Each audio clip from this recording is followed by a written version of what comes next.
जैसे BSc third semester वाले हो गए या फिर एमएससी सेकंड सेमेस्टर के जो छात्र हैं, छात्राएं हैं, उनमें से बहुत लोग ऐसे हमारे पास मैसेज कर रहे हैं और कमेंट भी कर रहे हैं कि सर टैक्सोनॉमी किस तरीके से ईजी किया जा सके, क्योंकि टैक्सोनॉमी लोगों को पढ़ने में आसान लगती है, उसको समझने में आसानी लगती है, लेकिन जब वो तैयार करने की कोशिश करते हैं, उसको लर्न करने की कोशिश करते हैं, एग्ज़ाम में उसको लिखने की कोशिश करते हैं, तो उसमें बहुत सारी उनकी गलतियां हो जाती हैं।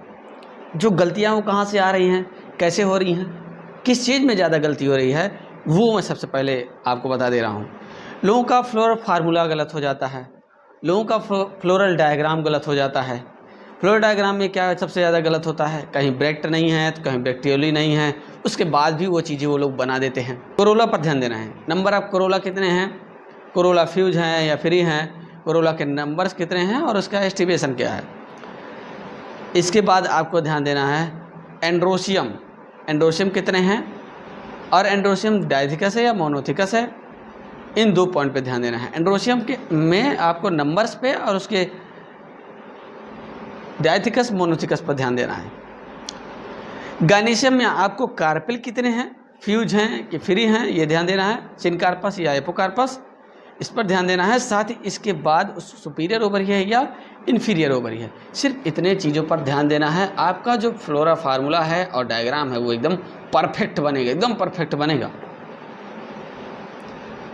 तो ये हो गया जनरल चीज़ें जो मैं आपको बताना चाहता था। आपको ध्यान किस पे देना है। अब आपको तैयार कैसे करना है इस फैमिली को, चाहे रैनोकुलेसी, मालवेसी, कुकुरबिटेसी, कोई भी फैमिली है उसको तैयार कैसे करना है। तो सबसे पहले एक आप चार्ट ले लेंगे, आपको मार्केट में चार्ट मिल जाएगा, चार्ट पेपर मिल जाएगा, 5 रुपये का मिलता है।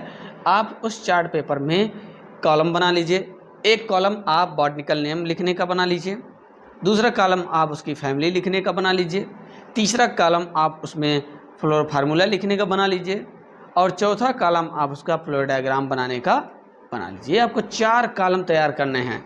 उस चार्ट पेपर में आपको 4 कॉलम तैयार कर लेना है, समझ गए। अब जैसे पहले कॉलम में आपने फैमिली लिख दिया रैनोकुलेसी, तो दूसरे कॉलम में रैनोकुलेसी का उस प्लांट को आप दर्शाया जिस प्लांट को आप ले करके उस फैमिली का डिस्क्राइब करने वाले हैं। जैसे रैनोकुलस एसेलेरेटस, तो उस फैमिली का आप डिस्क्रिप्शन करने वाले हैं, तो सिंपल सी बात है उस फैमिली का एक प्लांट आपके पास होना चाहिए रैनोकुलस। फिर फैमिली हो गया, प्लांट का नाम हो गया, ब्रैकेट में आप उसके कॉमन नेम भी लिख सकते हैं अगर आप मालूम है तो। अगला जो होगा आप फ्लोर फार्मूला लिखेंगे। फ्लोर फार्मूला के बाद आप उसी के जस्ट सामने फ्लोर डायग्राम बना देंगे। इस तरीके से आप एक चार्ट पेपर में कम से कम 5 या 6 फैमिली का अच्छे तरीके से डिस्क्रिप्शन कर सकते हैं। जब भी आपको कन्फ्यूजन होगा उस पूरे चार्ट पेपर को एक साथ आप देखिए, तो हमेशा के लिए आपका जो डाउट है वो क्लियर हो जाएगा और टेंशन मुक्त हो जाएंगे। जो क्या याद होनी चाहिए, क्या ज़्यादा ज़रूरी है टैक्सोनॉमी में, वो हमने बता दिया है। अगर आपका कोई फ्लोर फार्मूला तैयार है तो फ्लोर फार्मूला से आप डायग्राम बना सकते हैं। अगर आपका डायग्राम तैयार है तो आप फार्मूला लिख सकते हैं। बहुत आसान तरीका है, 2 में से कोई एक आपका अच्छी तरीके से याद होना अनिवार्य है। तो कैसा लगा वीडियो, इसके बारे में कमेंट करके आप बताइएगा, और डाउट क्लियर हुआ या नहीं हुआ इसके बारे में भी कमेंट कीजिएगा। आगे भी ऐसे ही मोटिवेशनल वीडियोज़ आपके सामने आते रहेंगे। साथ ही साथ सबसे ज़्यादा मोस्ट इम्पॉर्टेंट है कि MCQ टाइप के क्वेश्चंस का जो वीडियो लगातार मैं अपलोड कर रहा हूँ, 3 वीडियो अपलोड हो चुके हैं, चौथा आने वाला है।